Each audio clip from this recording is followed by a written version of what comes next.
Hey everybody, it's Will at VIP Mortgage, and it's time for your local lender update. Rates this week actually improved, and that's a nice change of pace. It's been too negative for too long when it comes to mortgage rates, and one of the reasons for the improvement this week is the Consumer Price Index measure of inflation came out, and you would think it came in lower than expectations, but it actually didn't. And this is very, very interesting, because if you look closely, they were projecting inflation at 2.6 and it came in at 2.7, which normally would send the market into a negative territory. But what that tells me is the experts thought it was going to be even worse than what it was. When you dig into the numbers and you figure out what's going on and what affected these things, if you strip out food and gas, then the inflation rate actually went down a little bit. And the reason this is showing us that the experts were thinking it was going to be worse is if you look back on the November and October inflation reports, those came in at expectations, but the expectations were that it was going to come in significantly higher than it did before.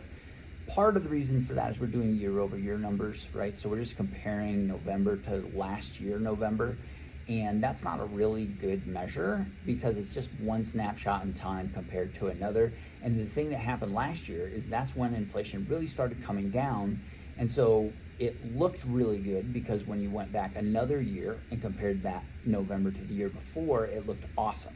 So as we get into the new year here, one thing that I think is going on is I think the experts in our space, the people that try to make these projections, the people who are trying to predict the future because that determines what they're willing to pay for bonds today, I think they've been overly pessimistic. And I think one of the best evidences for that is the job numbers. We've talked about this a lot. Job numbers come out as an estimate.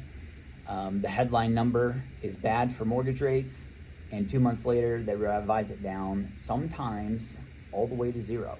That's what happened when they evaluated job numbers for the first 2 quarters of last year. You may remember in August, we saw some really good movement in the right direction on mortgage rates because all of the jobs created between January and the end of the second quarter, almost all of them went away. And we're getting ready to get those third quarter numbers, and I think we're going to see significant revisions downward again.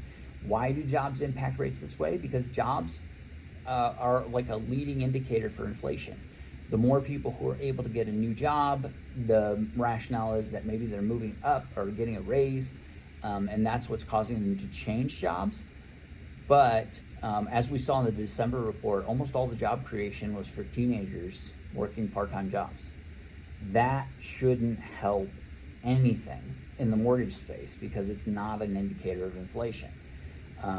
That being said, we see it all the time in our business where the headline gets the attention and there's not a lot of detailed analysis of what's going on there in the trading markets. The Fed, of course, takes their time, uses a magnifying glass, and gets down to the nitty-gritty.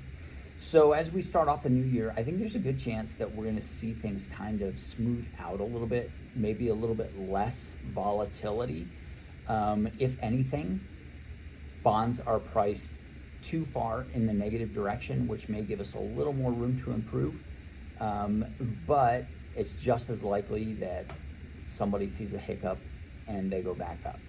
So while we can't predict the future, I do think the experts have overshot the market, and we might be in for a correction, which would help us move back in the positive direction.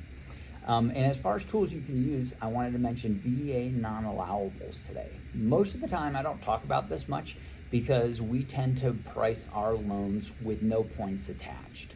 And if there's no points attached, then there are no VA allowables. But if the buyer is paying a point, the seller does have to pay those non-allowables, and that's between $1,500 and $1,800 on a deal. And almost everybody right now is negotiating to have that point buy down their rate. Even if the seller's paying for it, those rules still apply. If you have questions on that, give me a call, 719-232-7553.